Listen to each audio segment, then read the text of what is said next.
Just ahead on American Black Journal, a new PBS documentary examines the history and influence of funk music. We'll have a preview and we'll talk about the Detroit connection to funk. Plus, we'll discuss the power of poetry with Michigan's new Poet Laureate. Stay where you are. American Black Journal starts right now. From Delta faucets to Behr paint, Masco Corporation is proud to deliver products that enhance the way consumers all over the world experience and enjoy their living spaces. Masco, serving Michigan communities since 1929. Support also provided by the Cynthia and Elsa Ford Fund for Journalism at Detroit PBS. DTE Foundation is a proud sponsor of Detroit PBS. Among the state's largest foundations committed to Michigan-focused giving, we support organizations that are doing exceptional work in our state. Learn more at dtefoundation.com.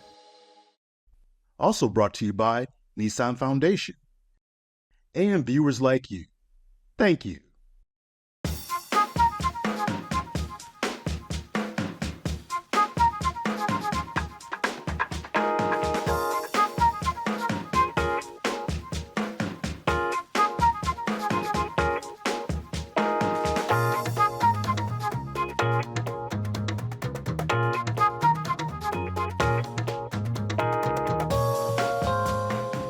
Welcome to American Black Journal. I'm Stephen Henderson, your host. A new documentary titled We Want the Funk debuts on Independent Lens here on PBS on April 8th at 9 p.m. Now, the film by director Stanley Nelson chronicles the history and influence of funk music and features legends such as James Brown, George Clinton, and David Bowie. It also examines the relationship between funk music and the political and racial dynamics in 1970s America. Here's a preview.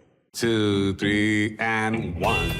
James Brown, George Clinton, Sliding Family Stone. Funk is something that takes you over. A history that goes back to the spiritual. Funk got the whole world dancing. You certainly couldn't contain it culturally, and you couldn't contain it geographically either. Funk is the DNA for hip-hop. Da-da-da, just lose yourself in it, and that was the thing. Detroit PBS has teamed up with Indie Lens Pop-Up and the Charles H. Wright Museum of African American History to hold a free panel discussion and screening of We Want the Funk on April 3rd at the museum. Joining me now is the moderator for that event, Satori Shakoor, who hosts Detroit Performs right here on PBS, and she is also a member of the Brides of Funkenstein, who were the backup vocalists for George Clinton and Parliament Funkadelic, of course, one of the really pivotal funk bands. Welcome back to American Black Journal, Satori. Thank you for having me. I have to say, I didn't know this about you. You didn't? I didn't. Okay, That's a really, right. really great detail about your very, very interesting and diverse life. All right, Yeah. So let's talk first about this documentary and the idea of chronicling this part of music history. I think of funk as having had too short a life, really, in American music. Mm-hmm. It gets kind of corrupted or curtailed, I guess, by lots of other things. Yes. But tell us about that period. There's a lot going on, not just in music, but in America, while funk is the thing. Yeah, funk did have a short lifespan in its time. But there has been so much sampling of the music, and George encouraged that sampling. So when I watched Straight Outta Compton, it opens up with them playing the funk, and having that live on through the music. And of course, Atomic Dog is in everything. Everything. So who knew? Who knew at the time? Yeah. Talk about what your role was as a Bride of Funkenstein, backup vocalist, and the things that were propelling, I guess, that music. It's all so on the edge, especially Parliament Funkadelic and some of the other bands. But musically, it is pushing bounds that I think are really important still today. Yeah, well, my role as a Bride of Funkenstein was I was a recording artist, singer on tour, So we did double duty. We did our own album, and Never Buy Texas from a Cowboy, Funk or Walk. And then we also sang backup for Parliament Funkadelic. So I guess our role was to be the female equal of the men. It was so many men and us three girls. We provided that edge that women, but what I loved about it, well, we weren't the Supremes.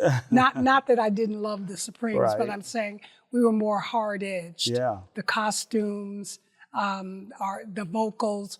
We tried to have a routine when we played the Pontiac Silverdome, but when you walk out in front of 80,000 people, that energy hits you, and every routine you might have rehearsed flies out. So we just did our thing. Yeah. I think at the time I didn't really understand our role. I just wanted to sing. That's all I wanted to do from knee high. I want to sing. Yeah. And so that's what I was. That's what I was doing. I didn't know we were making history. I didn't know that history would land me at your table in your presence talking about this documentary. Yeah, you were just doing the work. Yeah, doing the work. Yeah. Yeah, it was hard work too. I'm sure it was. Tell us what it was like to work with George Clinton, who is, of course, a pioneer in so many different ways in music. It was absolutely creatively satisfying. Yeah. Because George encouraged, quote, mistakes. So he would say, sing this, and people would get on the mic and they'd mess up. Yeah. But they'd mess up on purpose, and George would go, keep it. So when you hear blah, blah, blah, do, baby, when Bootsy wasn't supposed to be there, a lot of things that find itself to be iconic phrases were not really supposed to be there. So I love that mistakes were a creative opportunity. Yeah. We spent long hours in the studio, and we would clap down tracks that were 15 minutes long. That meant we would clap down tracks 6 times for 6 tracks. Wow. I remember Atomic Dog. Mm-hmm. I remember Not Just Needy. We were totally... that was all. When George ordered a pizza, we knew we were going to be there all night. And of course, touring is very, very hard. Yeah. We would go to hit one town and then get back on the bus and go to another town. Sometimes we wouldn't get a hotel for 3 days because we were sleeping on the bus. And when the guys would go out there and say, "What's the name of this town?" It's because we really didn't know. We had to look at the license plate to figure out where we were. But anyway, it was hard work, but it was work that a young person with dreams and excitement could handle. Yeah. Let's talk about the event on April 3rd. What will people discover when they get there? You're going to see the film, which I've seen, which you're going to be very satisfied, things you didn't know. Yeah. Obviously, that's what film brings you, things you didn't know. Yeah. But then you're going to hear from panelists such as Cheryl James, who was their stage manager, road manager, was there from almost the beginning. Mm-hmm. You're going to hear from David Lee Chong, who wrote Atomic Dog and who was on tour. And you're going to hear from Kevin Saunderson, a techno guy who was very, very much influenced by the funk. And you'll hear some of my stories and experiences. Yeah. But it will be very entertaining. You mentioned Kevin Saunderson and the influence on techno. The influence on techno and hip hop, I think, is the legacy that funk has. But funk finds its roots in Detroit music and black music, of course. But the influence of Motown in particular, I feel like, on the explosion of funk is really interesting. How much of that were you thinking about while doing it? Well, I'm a Detroit girl, and Motown, influenced me, but it also influenced George. Yeah. You'll hear in George's stories. Matter of fact, when he was on my show at the Secret Society over at the DIA, he talks about trying to fit into the Motown mold of routines and looking the part in suits, and they just couldn't conform. Yeah. But they were very much influenced by that music. I think they just took it to another level. Maybe they dropped some acid. I think they talk about dropping some acid or some drug, and they went way left, and they liked it. Yeah. I mean, I also think of bands like Sly and the Family Stone and the influence there. I mean, there's a kind of a direct line to funk from bands like that, which come out of the 60s and the Motown era, but weren't as conformist as some of those bands were. No, when I watched the Sly documentary, I was very surprised at the diversity of bands that he produced. And the writing that he afforded them. And George was very much influenced by Sly. Matter of fact, when I was on the road, Sly Stone came on the road with us along with Felipe Wynn and Jessica Cleaves. And Sly was producing our third album before we got our contract was lost at Atlantic Records. But I think George was very much influenced by the politics of the time, the political environment, the Black Power. And so when I came on in 1978, we were doing the One Nation tour. So we wore the fatigues, and we were very much about one nation and all people coming together, which was one of Sly's mantras and one of his missives. All right. Well, Satori Shakoor, it's always great to talk with you. You too. It is also great to learn about this detail of, again, your very storied life. Thanks for being here on American Black Journal. Thank you for having me.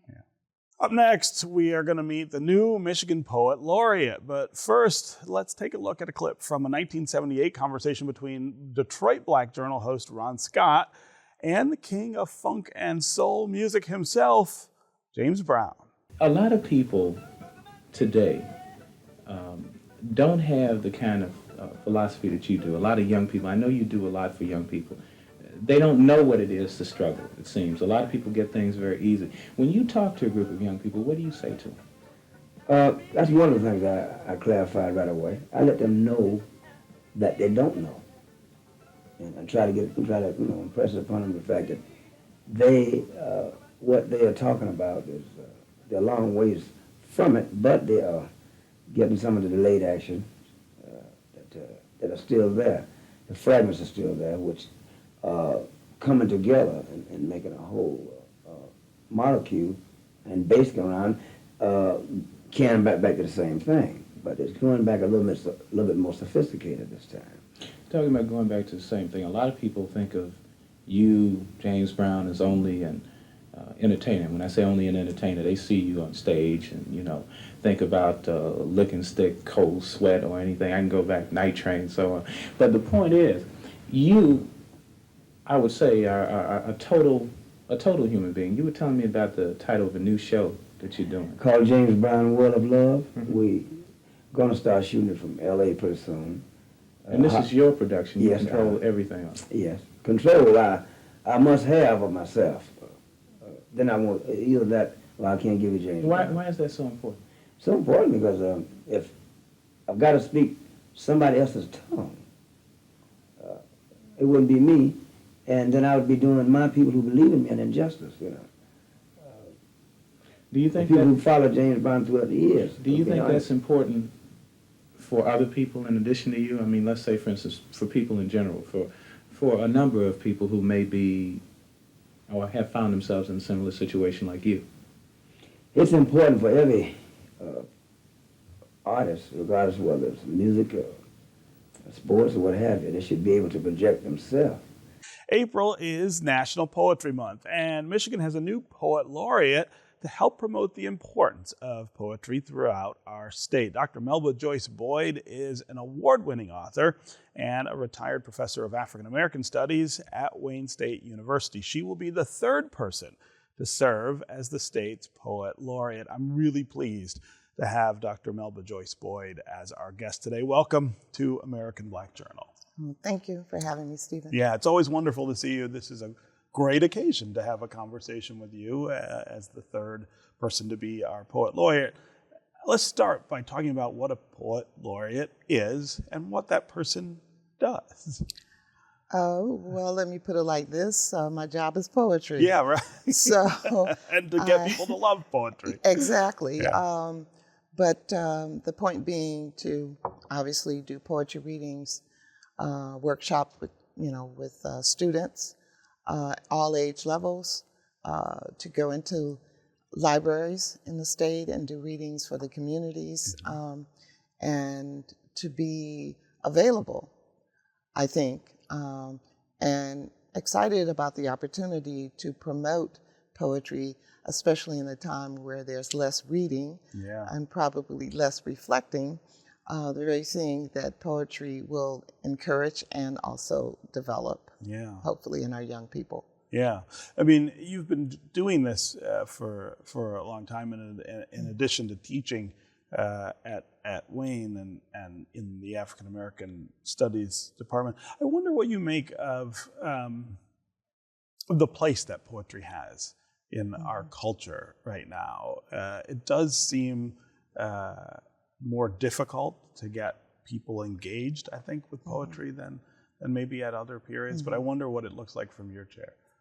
Well, actually, I find that, poetry is very important to culture, for sure. It is the probably the most artistic of all of the, shall we say, verbal forms of artistic expression. But like the late Naomi Long Madgett said, it's probably the most underappreciated of all the art forms. Yeah. But I find at the same time that people enjoy it. They respond to it because it is generally pretty intense. At least the poetry I write is pretty intense. Yeah. But I think it's important to encourage not just necessarily that people become poets, but that they view poetry as a resource to stimulate both creative and critical thinking about the world we live in and have lived in. That intensity that you mentioned, talk about where that comes from and what you intend for the reader to draw from that intensity. Well, there's a passion, hopefully, when people are writing poetry. I tend to be motivated by people that I know, people that I have encountered, both in real life and also in literature. I'm very much influenced by other American poets, particularly African American poets, have had a very strong impact on me. The intensity comes from the form itself, that you've got to say a lot more in fewer words. Very little space, right? Than if you were, writing in prose. And I do write literary history and essays and so forth. But the intensity, I think, is also the delivery. It's not just the imagery; it's also the sound. Very much like music. You were talking about George Clinton and the funk movement, and the better, musicians or vocalists, their lyrics are actually poetry. Poetry, sure, yeah. I mean, I also find that quality writing and storytelling in other forms also seems to borrow from poetry in terms of structure, rhythm, sound. I think most writers pay attention to those things when they're writing, and they're getting it, though, from poetry, whether they might, acknowledge that or not. Well, certainly, even when you're writing prose, you want it to have a rhythmic structure so that you, in effect, capture your audience and engage them in a manner, sometimes subconsciously, and using rhyme, slant rhyme, in order to emphasize a point. Even when I'm writing prose, if the rhythm's not right, I'm like, oh no, you got to edit this. This is not working. But yes, but I also feel that as a poet, I'm very much influenced by other art forms. Yeah. Certainly music, and as well as visual arts. I've written poems in response to artists' work. You know, and in particular, I did a response to a painting, an abstract painting that hangs in the DIA, which was entitled Maple Red by Ed Clark. And the curator there asked me if I would write something. And I've done some other responses in terms of how an artist responds, you know, to abstraction, visual abstraction. And also, though, I'm very much interested in history and what is the connection, what's going on in the art that is related, you know, to different forms of our reality. So it's, for me, important to be actively engaged in the broader artistic community because it keeps you sharp, it keeps you growing, and also when you're writing about art, you can't let it fall flat, right? So it's you know, it's very important, I think, to do that, and to have that as a part of your keeping your your tools sharp. Right. Otherwise, it can be too much of just your voice. So I've got you here. I would be remiss if I didn't ask you to read some of your work for us. Okay. Well, let me see what I have. I tend to write a lot about Detroit, and also, like I said, about people that I know. And so I think what I want to do today is to maybe read a poem that I wrote years ago for Ron Milner, who was a very important playwright, you know, here in the city. And I wrote this poem. We had a memorial program for him. And he was a very good friend of mine, and I was a part of that cultural community that he had already, you know, developed largely. That was Ron Milner and Dudley Randall, who was my mentor, Naomi Law Magid. So Detroit was a really great place during that time to develop. And this poem is entitled Stage Black. And the opening quote is from Ron himself.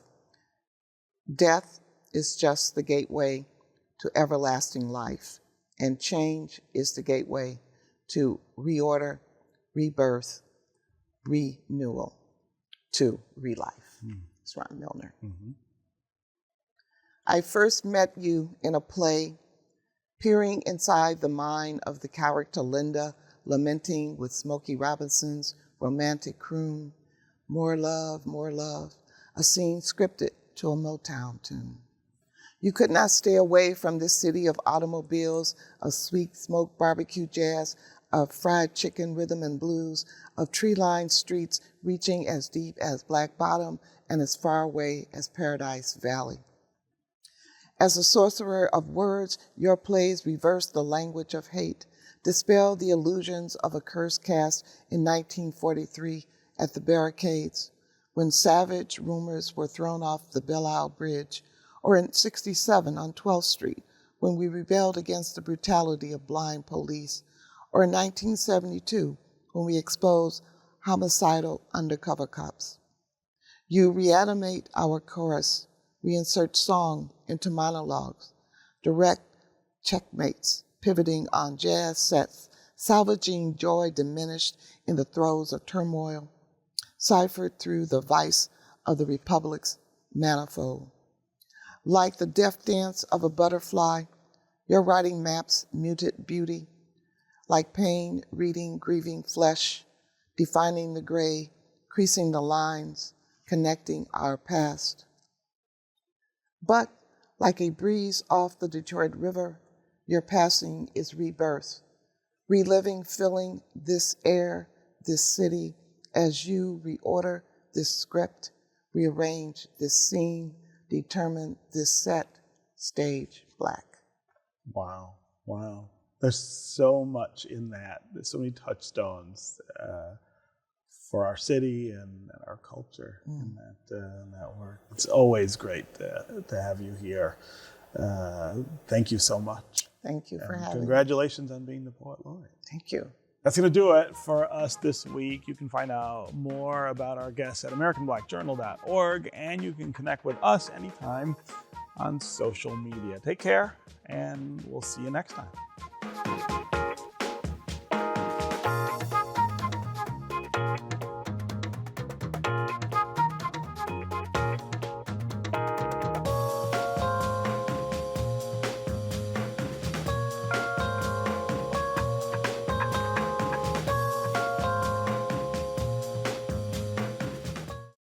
From Delta faucets to Behr paint, Masco Corporation is proud to deliver products that enhance the way consumers all over the world experience and enjoy their living spaces.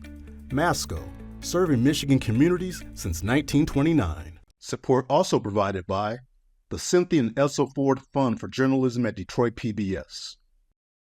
DTE Foundation is a proud sponsor of Detroit PBS. Among the state's largest foundations committed to Michigan-focused giving, we support organizations that are doing exceptional work in our state. Learn more at dtefoundation.com.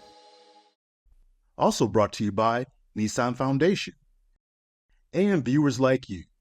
Thank you.